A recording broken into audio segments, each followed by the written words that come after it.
Donut তৈরি করা খুবই কঠিন। যারা মনে করো অথবা ভাবো যে অনলাইন ক্লাস করে শিখে তারপর ডোনাট তৈরি করতে হবে, তাদের জন্য আজকের এই ভিডিওটা একদম সবকিছু ভুল প্রমাণিত হবে। এই ভিডিওটা দেখার পর তোমাদের একদম পানির মতো সহজ রেসিপিতে দেখাবো। জাস্ট তোমরা 1 মিনিট ধৈর্য সহকারে ভিডিওটা দেখো। সবার প্রথমে একটা বুঝতে পারা ভুলের মধ্যে 2 কাপ পরিমাণে ময়দা আর একটা আন্ডা আর ডিম, এরকম একটা কম সুন্দর ডিম নিয়ে নিতে হইব।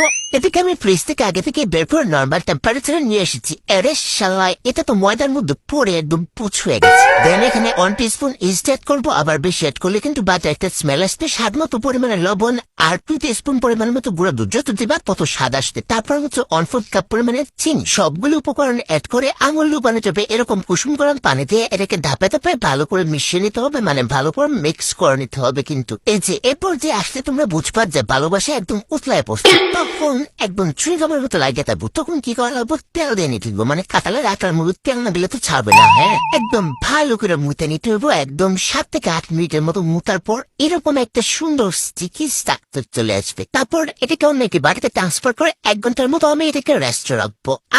এটাকে ফার্মেন্টেশন হওয়ার জন্য 1 ঘন্টার মতো রেখে দিব। ফার্মেন্টেশন হওয়ার জন্য 1 ঘন্টা কিন্তু একদম পারফেক্ট সময়। তো 1 ঘন্টা পরে এটা আমি নিয়ে আসছি, দেখছো একদম ফুলে কিন্তু এটা 3 গুণ হয়ে গেছে, একদম বাটি উপচে পড়ার মতো। এখন এটার মতো কয়েকটা হাতক দিয়ে একদম বাতাসটা ভালো করে বের করে নিতে। আর তোমরা দেখো এটা কতটা পরিমাণে চিজি আর স্টিকি হয়েছে, একদম সফট কিন্তু একটা লো হয়েছে। এখন আবার ওইটাকে খুব ভালো করে মুতে নিতে হবে যাতে আরো সফট হয়। আর এটাকে মুতে নেওয়ার জন্য কিন্তু আমি অল্প পরিমাণে ময়দা অ্যাড করছি। তারপর এটাকে সমান ভাগে ভাগ করে নিবো। আমি এটাকে 6 ভাগে ভাগ করে নিয়েছি। এখন হচ্ছে এটা সিদ্ধ হওয়ার পালা। সিদ্ধি কিন্তু খুব ইজি, তোমরা এটা ভালো করে লক্ষ্য করো তাহলেই বুঝতে পারবা। এটা একদম পানির মতো ইজি, একদম গুল্লা তৈরি করার মতো। যেরকম ভাবে তোমরা বুলবুল গুল্লা তৈরি করো ওরকম ভাবে এটা তৈরি করে নিলে হলো। তারপর হচ্ছে তেলটাকে হালকা গরম করে এটাকে টুপ টুপ করে ছেড়ে দিবা। এইখানে কিন্তু আমি একটা ভুল করে লাইছি শালার, তো আমার দ্বারা হইবই। মানে তেলটা গরম হওয়ার আগে কিন্তু ছেড়ে দিচ্ছি, যার জন্য এটা পারফেক্ট শেপ আসে নাই। এই যে দেখো ফুলের সাথে সাথে কিন্তু এগুলো একদম ব্রাস্ট হয়ে যেতেছে, মানে প্রপার দিয়ে হিটে দেওয়ার কথা ওইটা কিন্তু পায় নাই। এটা প্রথমে লো ছিল, তারপরে আবার হিটটা বেড়ে গেছে, ওই জন্য কিন্তু এগুলো ব্রাস্ট হয়ে গেছে। এটা কিন্তু শিক্ষণীয় বিষয়, মানে বলতে গিয়ে তো শিক্ষা। আর তারপরে দেখো পরের বেজগুলো কতটা পরিমাণে সুন্দর আর সফট হয়েছে। তো আমার এগুলো সবগুলো বেজে নেওয়ার ডান।